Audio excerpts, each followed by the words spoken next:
Praise the Lord. ஆண்டவருக்கு மகிமை. இந்த காலையில் உங்களை சந்திக்கிறது ரொம்ப சந்தோஷம். இயேசுவின் நாமத்தில் உங்களை வாழ்த்துகிறேன்.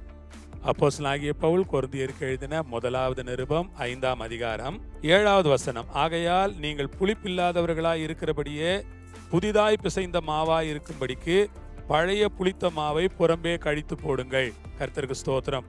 நீங்கள் புளிப்பில்லாதவர்களாய் இருக்கிறபடியே, கர்த்தருடைய நாமத்திற்கு மகிமை.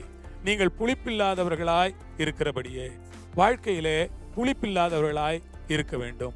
புளிப்பென்றால் என்ன? கசப்பு, வெறுப்பு, பகைமை, விபசாரம், வேஸ்தனம், துர்க்குணம், இச்சை, காமவிகாரம், அசுத்தமான காரியங்கள், இதெல்லாம் ஒரு புளிப்பு. கர்த்தருக்கு ஸ்தோத்திரம்.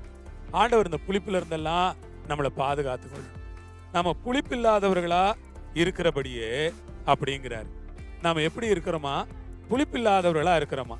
ஆண்டவருக்கு என்ன சந்தோஷம்னா, என் பிள்ளைங்க புளிப்பில்லாதவங்களா இருக்கிறாங்க, என் ஜனங்க புளிப்பில்லாதவங்களா இருக்கிறாங்க. அது ஆண்டவருக்கு ரொம்ப சந்தோஷம். நீங்கள் புளிப்பில்லாதவர்களா இருக்கிறபடியே, பிரியமானவர்களே, இந்த நேரத்துக்காக ஆண்டவரை நான் ஸ்தோத்திரிக்கிறேன். நீங்கள் புளிப்பில்லாதவர்களா இருக்கிறபடியே புதிதாய் பிசைந்த மாவாய் இருக்கும்படி. நான் எப்படி இருக்கணும்? ஒரு புதிய மாவா, புதுசா பிசைஞ்ச மாவு. ஒருவன் கிறிஸ்துவுக்குள்ள இருந்தா புது சிருஷ்டியா இருக்கிறான். பழையவைகள் எல்லாம் ஒழிஞ்சு போயின, எல்லாம் புதிதாயின. இல்ல, எல்லாம் புதிது. நீங்கள் பழைய மனுஷனை கலைந்து போட்டு புதிதாக்கப்பட்ட புதிய மனுஷனை தரித்து கொண்டீர்களே என்று வேதத்துல நம்ம படிக்கிற மாதிரி ஒரு புதிய மனுஷனை நான் தரிச்சுக்கிடணும். நான் ஒரு புதிய மனுஷன், நான் ஒரு புதிய மனுஷி. இப்ப இந்த இடத்துல ஆண்டவர் சொல்றாரு பவுல் மூலமா, புதிதா பிசைந்த மாவா நீங்க இருங்க. புதிதா பிசைந்த மாவா இருக்கும்படி பழைய புளித்த மாவை புறம்பே கழிச்சு போடுங்க. பழைய மாவு வேண்டாப்பா, நீங்க புதிய மாவா இருங்க. பழைய மாவு வேண்டாம். பழைய புளித்த மாவை தூரமா தள்ளுங்க. பழைய புளிச்ச மாவு வேண்டாம். கர்த்தருக்குள் அன்பு சகோதர சகோதரிகளே, பழைய புளித்த மாவு உண்மையிலே வேண்டாம் தாங்க.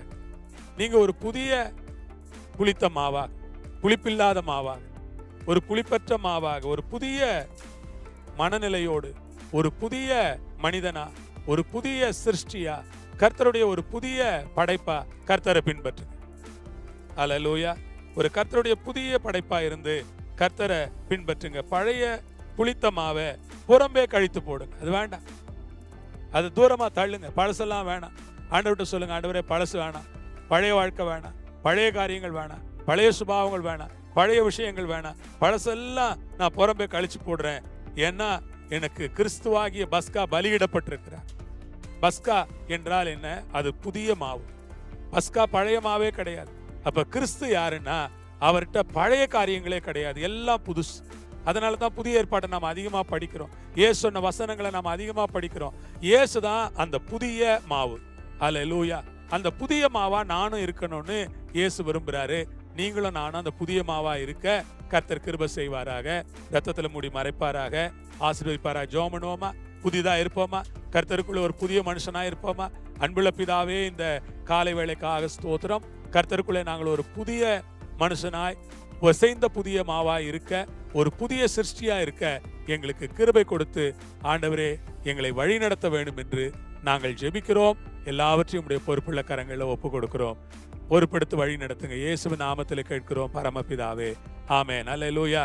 கர்த்தர் உங்களை ஆசீர்வதிப்பார், மகிமைப்படுவார். எல்லா கன மகிமையும் கர்த்தருக்கே. ஆமென், ஆமென்.